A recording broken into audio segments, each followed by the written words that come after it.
अस्सलाम वालेकुम व्यूवर्स। मेरा नाम है अहमद अली और आप देख रहे हैं इनोवेशन विद अहमद।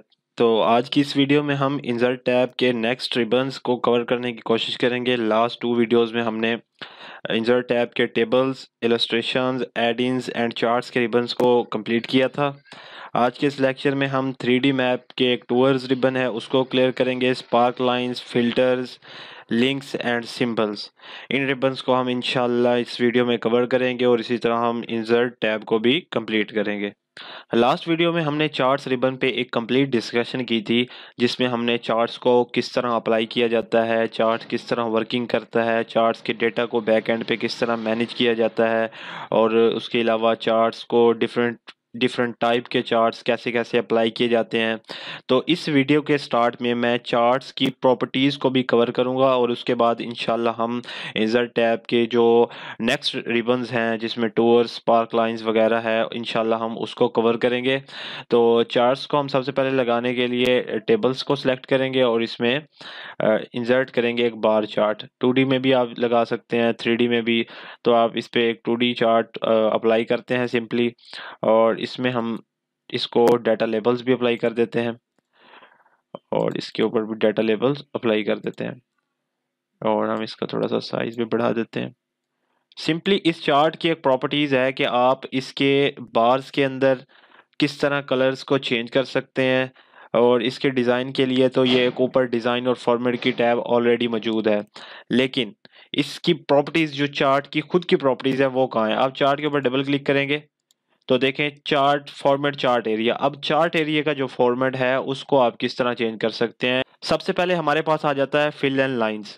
आप बेसिकली फिल की ड्रॉप डाउन को एक्सपेंड करें और इसमें देखें कि इस टाइम ऑटोमेटिक फिल है, जितने भी हमारे बार्स हैं ये ऑटोमेटिकली फिल हैं, और ये देखें यहाँ पे ब्लू कलर्स है। इन बार का कलर्स मैं यहाँ से चेंज कर सकता हूँ एज़ पर डिज़ायर, जैसा मैं चाहता हूँ। उसके अलावा मैं इसको कोई, ये क्योंकि अब ये सॉलिड फील्ड है, ऑटोमेटिक करने के लिए मैं इसे ऑटोमेटिक अप्लाई करूँगा। बाय डिफ़ॉल्ट जो एक्सेल की बैक एंड पे सेटिंग्स होंगी ये उसके अगेंस्ट ये कलर को खुद ब खुद उठा लेगा।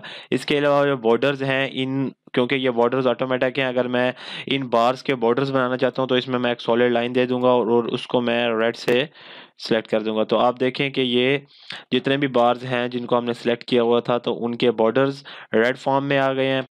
इसके अलावा हमने इस चार्ट एरिया पर बॉर्डर अप्लाई किया, यहाँ पर रेड फॉर्म में आपको शो हो रहा होगा। इसकी ट्रांसपेरेंसी को कंट्रोल कर सकते हैं हम यहाँ से।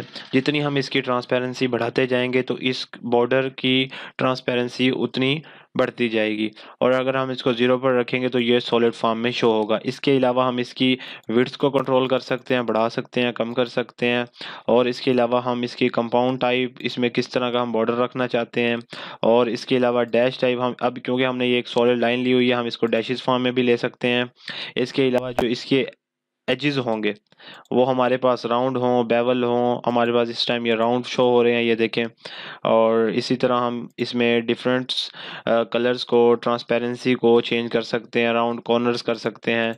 आप देखें इस तरह आप फॉर्मेट चार्ट एरिया की मदद से अपने चार्ट के फॉर्मेट को बेटर कर सकते हैं, ब्यूटीफुल कर सकते हैं, आप उनकी प्रॉपर्टीज़ को चेंज कर सकते हैं। यहाँ पर हमारे पास चार्ट के पास एक 3 आइकन्स आपको नज़र आ रहे हैं। सबसे फर्स्ट आइकन में आप चार्ट के जितने भी एलिमेंट्स हैं उनको हाइड और अनहाइड कर सकते हैं। यहाँ पर देखें कुछ एलिमेंट्स अनहाइड किए हुए हैं और कुछ एलिमेंट्स हाइड हैं। आप जिन एलिमेंट्स पे टिक लगाते जाएंगे वो अनहाइड होते जाएंगे, और जिनके ऊपर टिक नहीं है वो हाइड है। तो बेसिकली हम यहाँ पे एक्सेस टाइटल्स को अगर अप्लाई करेंगे तो देखें हमारे पास एक्स और वाई एक्सेस दोनों के नेम्स हम लिख सकते हैं कि एक्स एक्सिस में क्या है और वाई एक्सिस में क्या है।